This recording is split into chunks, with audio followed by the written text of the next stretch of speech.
Olá pessoal, tudo bom com vocês? Na nossa aula de hoje, iremos falar sobre separação de misturas, certo?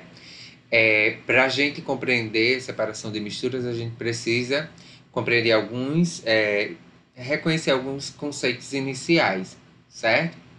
Então, na natureza, como eu tinha falado para vocês, quando a gente trabalhou substâncias, né? Trabalhamos substâncias e misturas, eu falei para vocês que a gente não encontra as substâncias isoladas. Raramente a gente vai encontrar uma substância pura. Então, para isso, né, em virtude disso, a gente precisa utilizar esses métodos de separação, certo? Não se preocupem que esse método de separação, o método que você for utilizar, ele não vai mudar a composição da substância que forma aquela mistura, certo? Se a gente tiver água e álcool, por exemplo, e a gente for separar as propriedades específicas de cada uma dessas substâncias, elas não vão ser alteradas. Nem sempre um método de separação vai ser necessário, certo? Vai ser o suficiente. Então, às vezes, para você separar determinada mistura, você vai precisar utilizar mais de um método de separação de mistura. A escolha do método que você vai fazer, que você vai utilizar para separar essa mistura, vai depender das propriedades que compõem cada uma daquelas substâncias. Então, para isso, você precisa conhecer quais são as propriedades de cada uma das substâncias que compõem, que estão ali formando aquela mistura. Então, quando a gente tem, ainda utilizando o exemplo da água e álcool, a gente pode utilizar a destilação, por exemplo, para separar esses dois. E para isso a gente precisa o quê? Conhecer, por exemplo, o ponto de ebulição de cada uma delas. Sabendo que o ponto de ebulição da água é diferente do ponto de ebulição do álcool, vocês podem fazer a separação utilizando a destilação e saber qual é o líquido que vai ficar no recipiente onde está a mistura e o que vai ficar no recipiente final. Então, eu dou o exemplo aqui, né? Assim, se tivermos uma mistura de açúcar com areia, é útil sabermos que o açúcar se dissolve em água, enquanto a areia não. Então, você vai conseguir fazer essa separação quando você consegue reconhecer, né? Quando você conhece as propriedades de cada uma dessas substâncias. Então, dependendo da complexidade, você vai precisar de mais de um método, certo? Às vezes de 2, 3, 4, 5 métodos para poder separar aquela mistura. Alguns desses métodos de separação de mistura, gente, são tão comuns que a gente acha que a gente nem está falando de separação de mistura. Como é o exemplo da catação. Quando a gente vai catar um feijão, por exemplo, a gente está separando uma mistura, uma mistura heterogênea. Eu dou ainda o exemplo aí da ventilação, quando a gente remove a casca de um amendoim torrado, né, soprando, e a separação de moedas naquelas máquinas nos bancos, né, que é a peneiração ou tamização. Então vamos lá. Hoje a gente vai conhecer alguns métodos de separação de misturas heterogêneas e de misturas homogêneas, certo? Existem outras além dessas? Existem, certo? Hoje a gente vai falar um pouco sobre a catação, ventilação, peneiração, decantação, filtração simples. E das misturas homogêneas a gente vai falar sobre evaporação e destilação simples, certo? As demais vocês irão estudar no ensino médio. Catação. A catação é um método bastante rudimentar, então é bastante simples, que a gente utiliza no nosso dia a dia, na nossa casa, certo? Usado para separar misturas entre sólidos e sólidos. Então, quando a gente vai escolher o feijão, a gente está utilizando essa catação. Se vocês têm o hábito, eu tenho o hábito de catar o arroz, então eu vou tirar aqueles grãos que são bons, aqueles que estão impuros para o consumo, se tem alguma impureza. Quando você faz essa separação, você está fazendo a catação, certo? Então, ela se baseia na identificação visual dos componentes, porque você vai identificar através da visão, certo? O que quais são os grãos bons quando a gente está fazendo a separação, a catação do feijão, né? Quais são os grãos bons que estão aptos para alimentação e quais não são. Então, uma separação, é um método manual, você vai utilizar as mãos, você não precisa de nenhuma máquina. A peneiração ou tamização, ela é usada para separar sólidos e a gente ela vai se basear na diferença do tamanho das partículas, né? Aquelas partículas maiores vai ficar em cima da peneira e as partículas menores vai conseguir passar. Então, a peneiração a gente vai utilizar uma peneira, né? Como o próprio nome diz, e às vezes você utiliza apenas às vezes você utiliza um conjunto de peneiras, certo? A gente tem também a ventilação, é um método de separação de sistemas sólidos e sólidos, então você vai ter dois ou mais sólidos juntos e vai utilizar esse processo para separar. Ele se baseia na diferença de densidade de cada um dos componentes que formam essa mistura.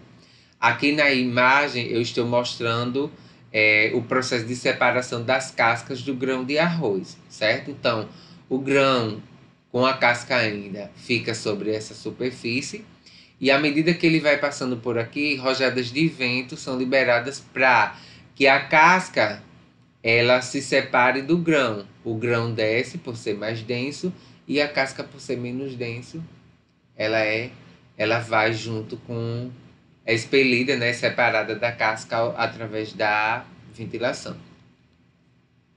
A decantação, gente, é um processo simples também, certo?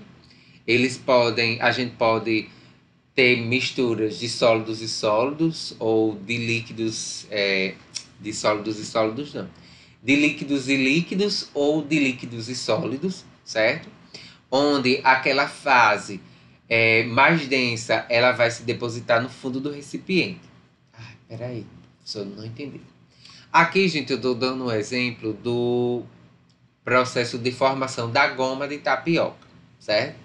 Se a gente pudesse, seria bem interessante visitar as casas de farinha para vocês poderem ver na casa, ver em loco, né? Mas isso é algo que a gente pode fazer até um experimento na casa da gente. Então vamos lá. Nesses recipientes que vocês estão visualizando, depois vocês têm água junto com a goma e eles colocam essa mistura aqui nesse recipiente feito de pneu, né? Então, com o tempo, a água, por ser menos densa do que a goma, ela vai ficar em cima e a goma vai ficar toda na superfície, certo? Do recipiente. Vai ficar lá embaixo, no fundinho do recipiente. Superfície não, no fundo do recipiente. Então, a decantação, ela se baseia na diferença de densidade dos componentes que formam aquela mistura. Aquele que for mais denso vai ficar no fundo e o menos denso vai ficar na superfície. A filtração é um método que vai se basear na diferença do tamanho das partículas e ela vai utilizar um filtro, certo? Quando a gente está fazendo um café, por exemplo, a gente utiliza um filtro, né, para coar, para separar o pó do líquido, né, do café líquido que a gente vai utilizar. Não só, gente, aqui na filtração, a gente não utiliza só para fazer café, não, certo? É usado também em laboratórios, quando você tem um aspirador de pó, que a gente utiliza para fazer a limpeza das nossas casas. Então, na hora que você está aspirando o pó, ali vem o ar junto com várias impurezas. Então, o aparelho, o aspirador, ele tem um filtro que vai reter todas essas partículas, certo? E vai deixar sair apenas o ar. Então, a gente tem o filtro para fazer, utilizado nesses aparelhos, em laboratório, para para coar o café, certo? A evaporação é um método bastante simples que vocês podem fazer uma experimentação na casa de vocês. Vocês podem pegar água com bastante sal e misturar, né? Misturar bem e depois deixar aquela vasilha exposta à ação do sol, certo? Tem que ficar exposta ao sol para o sol fazer esse processo de evaporação. Lembra quando a gente falou sobre mudanças do estado físico da matéria? Seria a evaporação. Evaporação é a mudança do estado líquido para o estado gasoso. Então, nesse processo que vai separar misturas sólidas e líquidas, certo?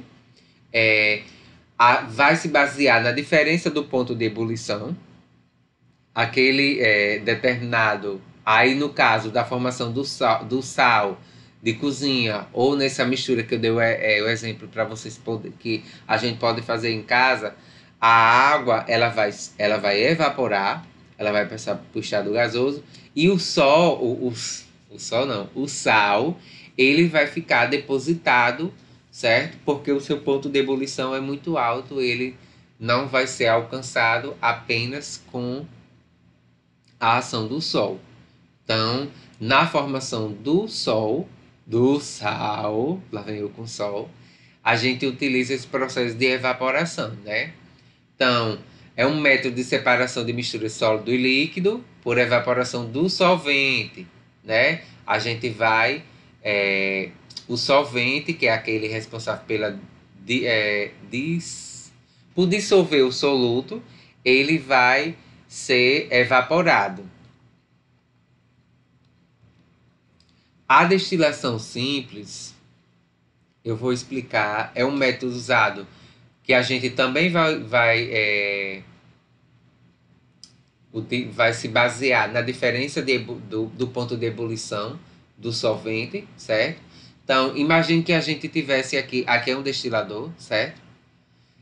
Imagine que você tem aqui, onde eu estou com o meu mouse apontando, certo? Esse laserzinho. Então, nesse balão de vidro, a gente teria água e álcool, por exemplo. A água, o ponto de ebulição da água é mais alto do que o do álcool, certo? Então, depois que essa mistura fosse aquecida, o álcool ele iria evaporar mais rápido do que a água. Então, depois de evaporado, quando ele sai do estado líquido, quando ocorre a evaporação, a matéria sai do estado líquido e vai para o estado gasoso, certo? Então, o álcool na forma gasosa, ele iria circular por aqui e chegaria ao condensador. Quando ele chega no condensador, o que é a fase de condensação? É quando a matéria sai do estado gasoso e vem para o estado líquido. Então, aqui no condensador, aquele vapor de álcool, ele sai do estado gasoso e vem para o estado líquido. Então, aqui a gente teria o álcool, certo? Destilado, né? E aqui nesse balão inicial, a gente teria somente a água. Isso no final do processo, certo? Então, a gente conseguiu aqui separar uma mistura de água e álcool utilizando o método de destilação simples. Nesse método de separação, a gente vai utilizar a diferença do ponto de ebulição e a gente vai utilizar uma chama para aquecer essa mistura e separar, certo? Então, gente, era isso. Espero que vocês tenham compreendido e até a próxima. Muito obrigado pela atenção. Tchau, tchau.